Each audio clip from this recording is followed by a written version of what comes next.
Hello everyone. Welcome all viewers to today's special episode, Joey the Killer Exposed. I promise this revelation will leave you astounded. It turns out that Joey isn't killing innocent civilians. Hold on, you won't believe the truth behind it. What's hair-raising is Joey thinks evils abound. People choose to give a free pass. This is also why Joey started the Killer Study Club. He wants to provide a template for research and imitation. His goal is to shake this dirty world by any means. Joey even said Mills should thank him for immortalizing the famous detective. Mills and Morgan are just background actors. Joey's the one volunteering for the spotlight. According to him, even if Mills and Morgan knew who he was, they could never catch him. Before going to the precinct, no evidence accused him. Yet he knew the show had just begun. Joey provoked Mills like igniting a fuse. No one knew what he was up to. Soon, the trio reached the hideout, and Joey threw out a weird question. Hey, Morgan, what do you think is more important, human humor or zest for life? Looks like he's hiding something in there. While Morgan was puzzled, he suddenly spotted a small delivery truck. His mind raced. This has to be Joey's masterpiece. So he told Mills to keep an eye on Joey. However, when Morgan intercepted the truck, it was just a delivery guy. Driver said helplessly, "Someone paid me $500 to deliver a package to Detective Mills at 7. Clearly, the package sender was Joey, so the driver dropped off the parcel and Morgan waved him off. At first, everyone thought there might be a bomb in the package, but when Morgan carefully opened it, what he found was downright bizarre. It wasn't until now Morgan realized Joey's true plan. The body? A myth. Finding out the truth, panic-stricken Morgan yelled, "Put down the gun." Mills was bewildered. At this moment, Joey whispered to Mills that Head always envied him for his happy life and understanding wife. Morgan happened to return just in time, quickly tossing his gun aside and urgently urging Mills to put his weapon down as well. After hearing Joey, Mills, growing more agitated, shot back at Morgan, "What exactly was that?" Morgan's silence was the answer. What had? Everyone silently exchanged glances. They were all played by Joey. Once the truth was confirmed, Mills gave in. Sadness and despair overwhelmed him instantly.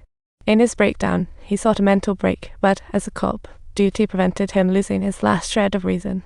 Joey kept provoking Mills. Once Mills pulls the trigger, he'll be deemed guilty. What a tricky opponent. Mills fired in fury, sealing his fate of dying of rage, while Joey smoothly completed his plot. Such clever scheming. Morgan desperately tried to calm Mills down, but unexpectedly, Joey was mistakenly killed. What a twist ending. Mills lost control, shot Joey in the head in rage. Now, nothing mattered to him. All he wanted was to personally take out the villain. But now, that felt impossible. It truly seemed impossible to pull off, leaving him feeling unprecedented loss. Everything felt more and more like a play, making him realize how foolish this game was. In the end, Mills took it upon himself to eliminate the monster who harmed his wife and child, while Joey completed his 7 deadly sins master plan. However, Mills became the most innocent victim of this plan, killing Joey and forever losing his beloved wife and his unborn child.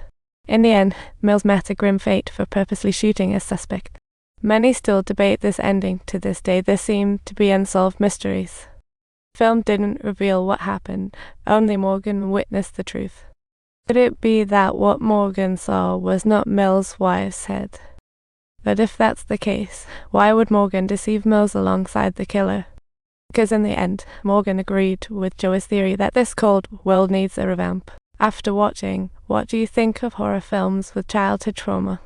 Many people, when considering it first, would undoubtedly think of the immensely beloved electric shock horror, which has garnered the adoration of millions of viewers. Today, we're discussing the scriptwriter of Electric Shock Horror, the 2018 indie sci-fi thriller Upgrade. It's also one of the best sci-fi films in recent years, definitely a must-watch. The story takes place in 2033 America, a tech-advanced future. Our hero, Gray, is a traditional mechanic.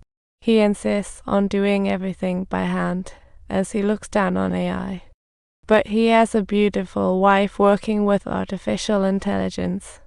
One day, he tells his wife he needs to drive his friend's car back, and he needs her to drive the autonomous vehicle. Little did he know, this decision would change the fate of him, his wife, and even humanity. Upon meeting Gray's friend, his wife was shocked to realize he's the tech tycoon Alan. What a jaw-dropper. After casual chat, Alan revealed his latest smart chip, resembling a bug. He calls it smart, but to Gray, it's merely a useless insect. Such a mixed feeling of laughter and frustration. But this seemingly insignificant little bug totally changed Gray and the police's fate, just as they embarked on their journey home when a sudden big mess occurred. Out of the blue, the car malfunctioned, veered off, and drove into a bandit's own water bomber. Surrounded, Gray witnessed his wife's death, yet could do nothing in indescribable despair.